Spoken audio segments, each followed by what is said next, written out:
Norte, gabi, naghahamon sila ng project ngayon, doon sila, overtime. Pakita mo yung araw. Ito po ang mga project sa Ilocos Norte. Yan po ang flood control nila. Yan, wala kayong makita. Parang multo, wala kayong makita na project sa Bintaro. Sa Bintar. Parparoro, sir. Parparoro, Bintar. Naghahamon sila, nagre-repair. Antayin ba ICI bago ma-repair na kung maka substandard. Pero hindi na mahabol dahil yung mga iba wala. Makita mo iba, marami pang mga pictures. Yan ngayon ang mga flood control nila. Ito, ang flood control. Walang flood control. Pero may pundo yan, sir. May pundo yan. Bayad na. Bayad na. Ayan, mga flood control nila. So, hindi na po lalayo ang ICI. Punta kayo ron, makita nyo. Huwag naman natin gawin gago lahat ng mga Pilipino. It is the command responsibility of the President. Dapat maawa siya, mag-resign si Presidente para tapos na lahat.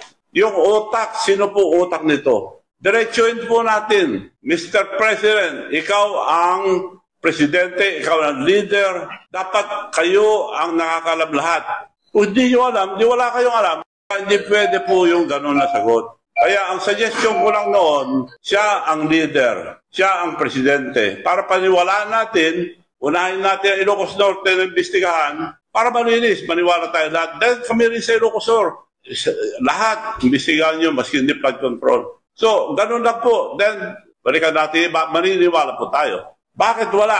Sinabi ko na ICI, huwag na kayo lumayo.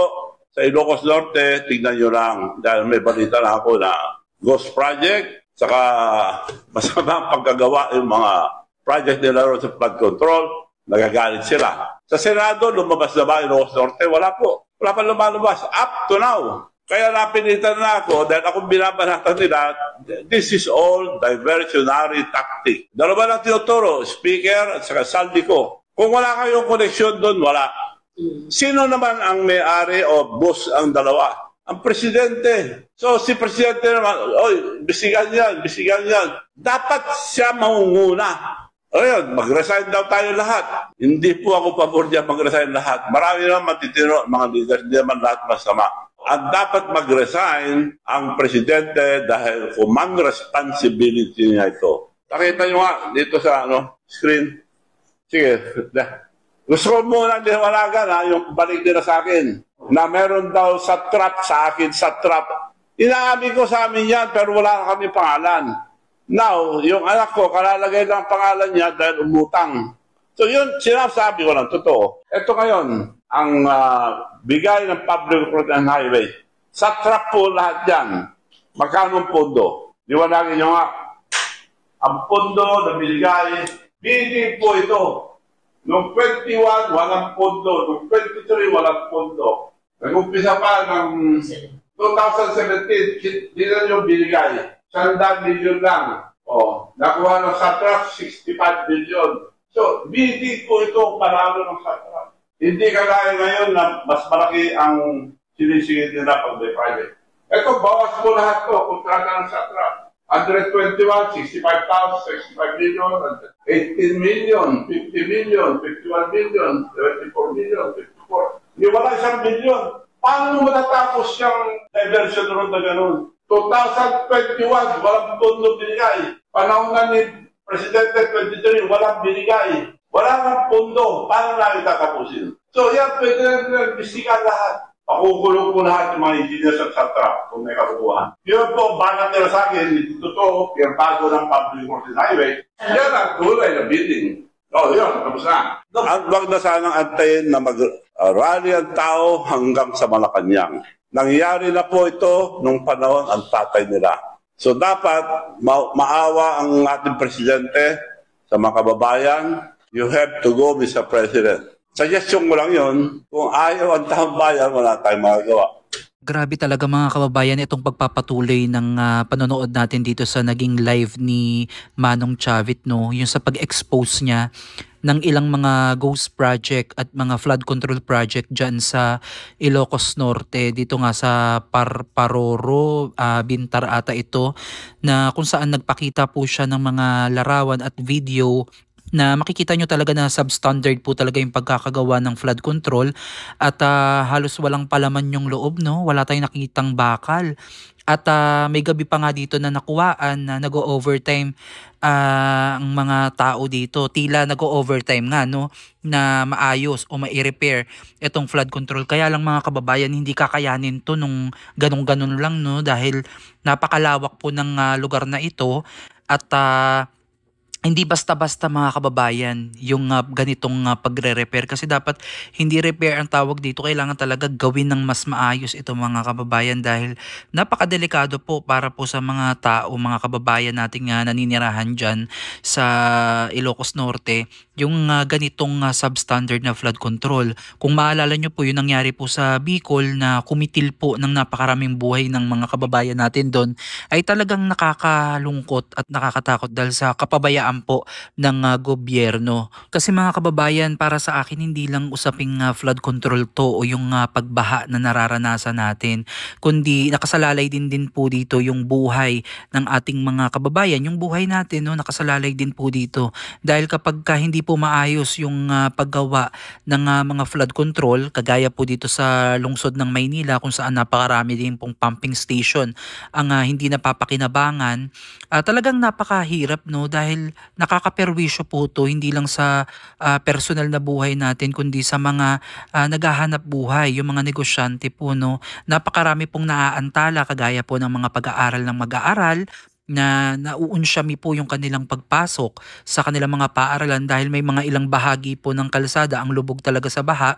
Tapos yung mga empleyado pa nating mga kababayan na pumapasok sa kanilang mga trabaho na talagang too risky, no, na lumusong sa baha dahil nga po syempre kapag may baha talagang nagdadala din po at nagdudulot yan ng sakit which is yung leptospirosis nga and dengue. Kagaya po dito sa lungsod ng Maynila na talagang tumaas po yung bilang ng kaso ng leptospirosis during the time na talagang nagbabagyo.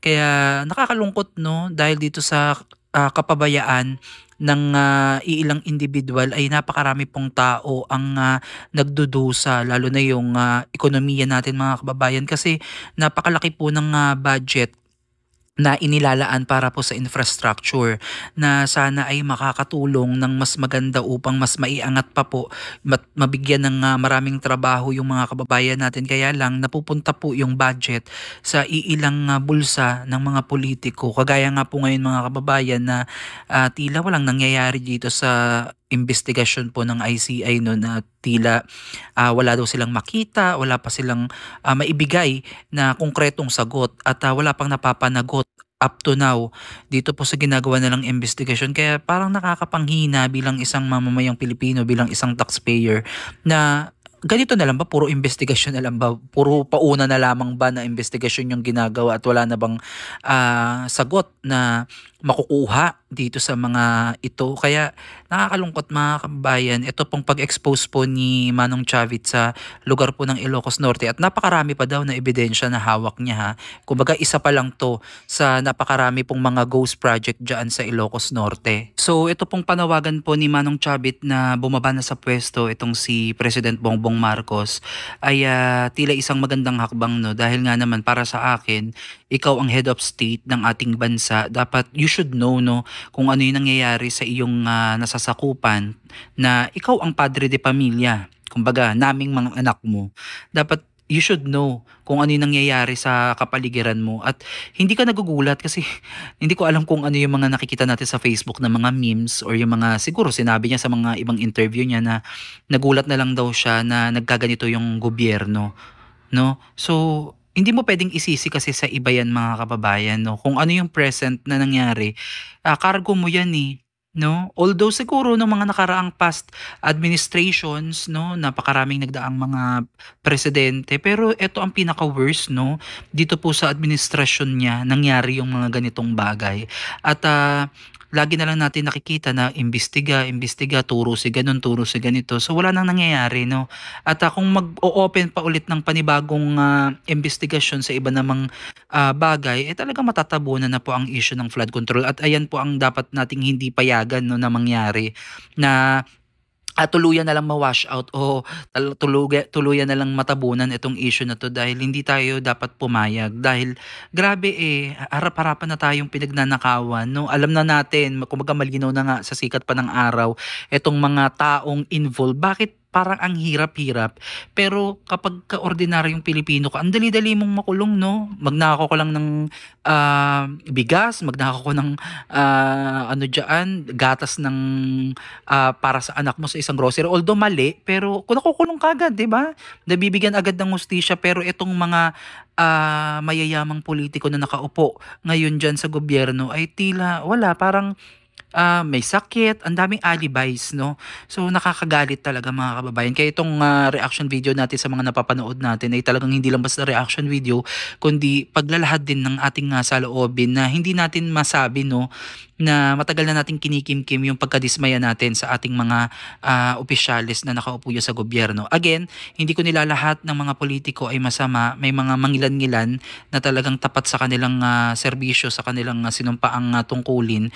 Ngunit outnumbered po sila, no? Napakakonti po nila. Kaya dapat po na talagang tutukan at wakasan na itong korupsyon na to dahil itong ginagawa ni Manong Chavit ay maaari talagang magdulot ito ng alam niyo yung parang pag-alab ng puso ng Pilipino, lalo na yung mga kabataan, 'di ba? Pero again, ito namang panawagan niya, no, kung magkakaroon ng rally o kilusan, magiging mapayapa naman, no? Hindi naman magiging marahas kagaya ng mga napapabalitaan natin sa ibang bansa. Again mga kababayan, tayo po ay nabubuhay sa bansang may demokrasya at tayo po ay malayang makapagpahayag ng ating saloobin at i-criticize itong mga nakaupong mga government official kung sila ay nakikita nating may ginagawang hindi maganda at hindi kaaya-aya para sa ating bansa at para sa ating mamamayang Pilipino, no? So kayo mga kababayan, comment down below kung ano yung reaction ninyo, ano yung naging damdamin ninyo dito po sa napanood natin at narinig natin mula kay Manong Chavit. Comment down below mga kababayan at ating talakayin yan sa susunod na update. Maraming salamat po at God bless po sa inyong lahat.